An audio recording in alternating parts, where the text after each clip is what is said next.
My God! காரிலிருந்து பதைபதைப்புடன் இறங்கினான் அந்த அழகான இளைஞன். அதற்குள் அங்கு சிறு கூட்டம் சேர்ந்து விட்டது. கீழே விழுந்ததில் நெற்றியிலும் கையிலும் சிராய்ப்பு ஏற்பட்டு ரத்தம் வடிந்து கொண்டிருந்தது. கார்ல உட்கார்ந்துட்டா சில பேருக்கு எண்ணுமண்ணே தெரியறதில்லே. பாவம் சின்ன பொண்ணு, உயிர் இருக்கா பாருப்பா. ஒரு நடுத்தர வயது மனிதன் முதல் தீயை பற்ற வைக்க அந்த இளைஞன் திரும்பி பார்த்து முறைத்தான். வாயை கப்சிப்பென்று மூடிக்கொண்டான் அந்தாள். இளைஞன் ரேகாவின் அருகே குனிந்தாள்.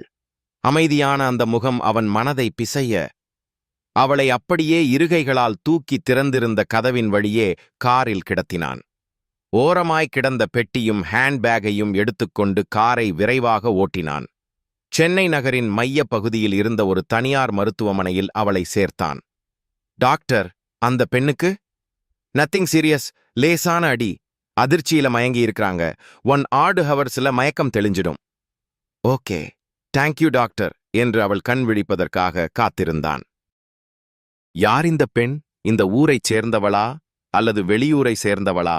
கையில் பெட்டி இருந்ததே, அப்படியானால் உறவினர் வீட்டிற்காக இங்கே வந்திருப்பாளோ அல்லது எங்காவது போய்விட்டு சொந்த ஊருக்கு வந்திருக்கலாம். எது எப்படி இருப்பினும் இவள் வருகைக்காக காத்துக் கொண்டிருப்பார்கள். அவர்களுக்கு இவளைப் பற்றி தகவல் தெரிவித்தாக வேண்டும். இவள் பெயர் என்னவென்று கூட தெரியவில்லை. எப்போது மயக்கம் தெரிந்து இவளை பத்திரமாய் உரியவரிடம் ஒப்படைப்பது? ஒருவேளை அவள் பெட்டியை ஆராய்ந்தால் தகவல் கிடைக்கலாம். பிறர் உடைமையை அவர் அனுமதியின்றி ஆராய்வது தவறல்லவா? ஆபத்திற்கு பாவமில்லை, ஆராய்வது உத்தமம். உள் மனசு சொல்ல ரேகாவின் பெட்டியை எடுத்தான். காப்பகத்தை விட்டு செல்வதால் பாதர் சாலமன் நினைவு பரிசாக சீக்ரெட் நம்பர் லாக் சிஸ்டம் உள்ள அழகிய சூட்கேஸை அளித்திருந்தார். அதில்தான் தன் உடைமைகளை பத்திரப்படுத்தி இருந்தாள். அதை ரேகா தவிர வேறு யாராலும் திறக்க முடியாது. அடுத்து அவளின் ஹேண்ட்பேக்கை திறந்தான். 200 ரூபாய் நோட்டும் 3 10 ரூபாயும் கொஞ்சம் சில்லறையும் ஒரு பைபிளும் தவிர வேறெதுவும் இல்லை. அரவிந்தனுக்கு ஆச்சரியமாயிருந்தது. ஒரு அழகிய இளம்பெண்ணின் ஹேண்ட்பேக் என்றால் பவுடர், கிரீம், லிப்ஸ்டிக், கையடக்க கண்ணாடி, டெலிபோன் டைரி, கர்ச்சிப் என்றிருக்கும். சுபத்ராவின் பேகில் அப்படித்தானே இருந்தது. கிட்டத்தட்ட பெரும்பாலான பெண்களின் பேக் இப்படித்தான் இருக்கும். ஆனால் இதென்ன இப்படி கூட துடைத்து வைத்தாற்போல் இருக்குமா? பைபிள் இருக்கிறதே, அப்படியானால் இந்த ஏன் கிறிஸ்டியனாய் இருப்பாளோ? சார், நீங்க கொண்டு வந்து சேர்த்த பெண்ணுக்கு கான்ஷியஸ் திரும்பிடுச்சு. டாக்டர் உங்களை வரச் சொன்னார். அரவிந்தன் அரக்க பறக்க எழுந்து கொண்டான். அந்த பெண் இருந்த அறையை நோக்கி கிட்டத்தட்ட ஓடினான். வாங்க மிஸ்டர் அரவிந்த். டாக்டர், அவங்களுக்கு don't worry, she is all right. Aravindan அந்த பெண்ணின் அருகே சென்றான். மருண்ட விழிகளால் சுற்றுமுற்றும் பார்த்துவிட்டு அவன் முகத்தில் வந்து நிலை பெற்றது பார்வை. Are you all right? Aravindan அன்பாக கேட்டாள்.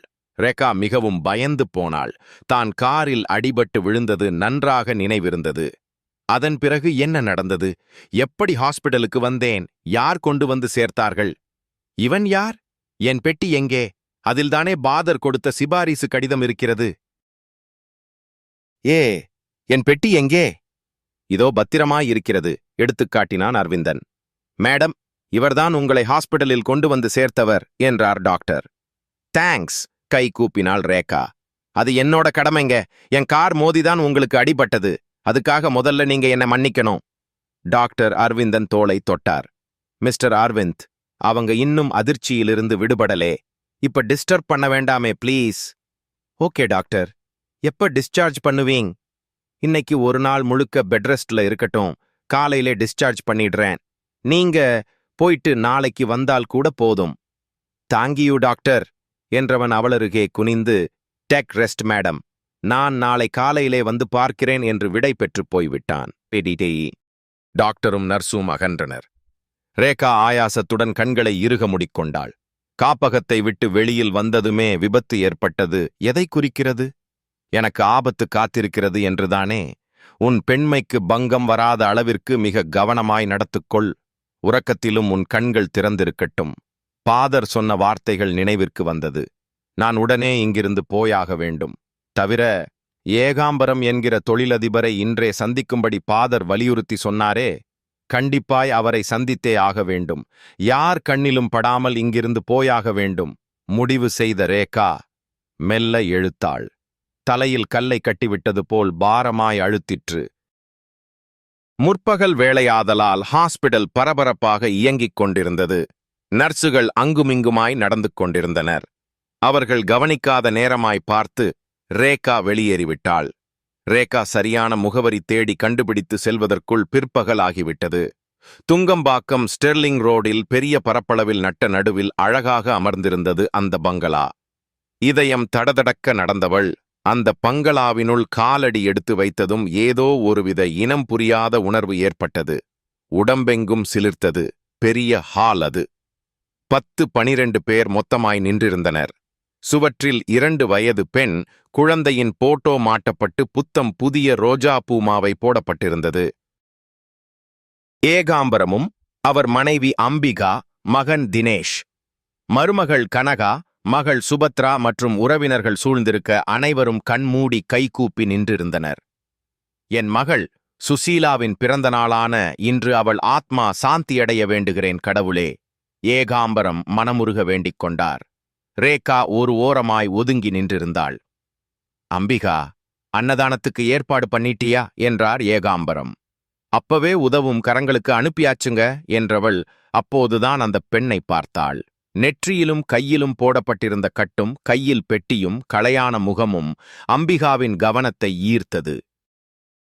இவளை இதற்கு முன் எங்கோ பார்த்திருக்கிறோமே. யோசனையுடன் அவளை நோக்கி வந்தாள். ஏகாம்பரமும் அவளை கவனித்து விட்டார். யாருமா நீ? யார பார்க்கணும்? அம்பிகாவை பார்த்ததும் ரேகாவிற்கு கையும் காலும் பரபரத்தன. எனக்கு ஒரு அம்மா இருந்திருந்தால் இப்படித்தானே இருப்பாள். உன்னைத்தான் கேட்கிறேன், யாருமா நீ? அம்பிகா மறுபடி கேட்டாள். நான் அன்னை தெரசா மகளிர் காப்பகத்திலேருந்து வர்றேங்க. ஓஹோ, பாதர் சாலமன் சொன்ன பொண்ணு நீதானா? உன் பேர் என்னம்மா என்றார் ஏகாம்பரம். என் பேரு ரேகா சார் என்றபடி பாதர் தந்திருந்த கடிதத்தை நீட்டினாள். அனாதை ஆசிரமத்திலிருந்து வந்திருக்கியா? பாவம். அம்பிகாவின் தாய் மனசு வேதனைப்பட்டது. கடிதத்தை வாங்கி படித்தவர், உட்காரும்மா என்றார். ரேகா சோபாவில் பட்டும் படாமல் அமர்ந்தாள். நெத்தியிலையும் கைவிலையும் என்ன கட்டு? வரும்போது ஒரு சின்ன ஆக்சிடென்ட் ஆயிடுச்சு சார். அடடா, ஏமா கவனமா வந்திருக்கலாமில்லோ. ரொம்ப அடியா? அதிகமில்லை சார், கொஞ்சம்தான். அம்பிகா இப்படி உட்காரு. பாதர் சாலமன் இந்த பொண்ணை நம்மளை நம்பி அனுப்பியிருக்காரு. எதுக்குங்க? ஏதாவது வேலை போட்டு கொடுக்கணுமாம். அந்த காப்பகத்துல 20 வயசானதும் நம்மளை மாதிரியான ஆட்களிடம் சிபாரிஸ் பண்ணி வேலைக்கு சேர்த்து விட்டுருவாங்க. அதுக்கு மேல அங்கே வச்சிருக்க பொருளாதாரம் இடம் தராது. உடல் ஊனமுற்றவர்களும் முதியோர்களும் மட்டும் இதுக்கு விதிவிலக்கு. இந்த பொண்ணுக்கு என்ன வேலை தர்றது? ஆபீஸ்லே இப்போதைக்கு எந்த வேகன்சியும் இல்லையே. யோசனையாய் நெற்றியை தேய்த்தார் ஏகாம்பரம். ரேகாவின் முகம் அதை கேட்டு சட்டென வாடிப்போனது. அதை கவனித்த அம்பிகாவின் மனசு வருத்தப்பட்டது. ஏங்க, எனக்கொரு யோசனை தோணுதுங்க. என்ன?